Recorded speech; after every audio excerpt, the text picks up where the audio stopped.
勁啊，好大壓力咧而家。好緊張啊！咁其實咧，即係你都係參加歌唱比賽啦。其實當其時咧，我個禮拜都係追住你睇嘅都。咁你係即係參賽啦，作為一個參賽者，其實嗰個心情係點樣㗎？係好緊張。好緊張。係啊，咁想好想搞。因為我都見到你，我真係個禮拜跟住你，個禮拜追住我，我見你個禮拜都要實嘅真係。係啊，嗰位真係真係有。真係有天分。係啊，所以好佩服，佢哋每位都好似好輕鬆咁樣唱歌，所以happy 嘅。咁有冇一啲嘅即係心得啊，或者一啲嘅參賽，即係尤其是係參加呢啲唱歌比賽嘅心得，可以同一啲嘅參賽者分享下咁樣啊？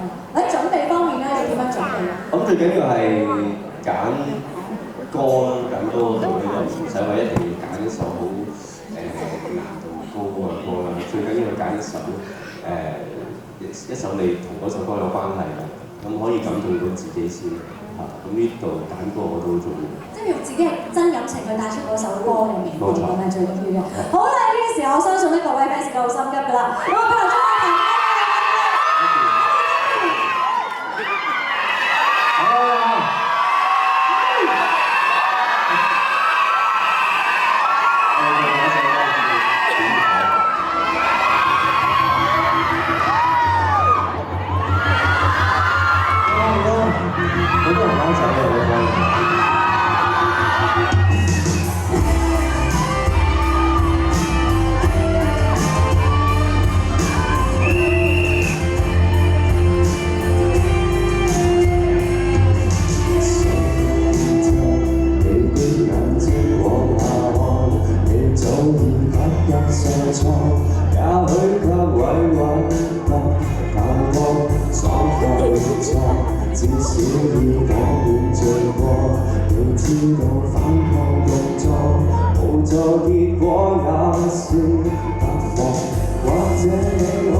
是你想也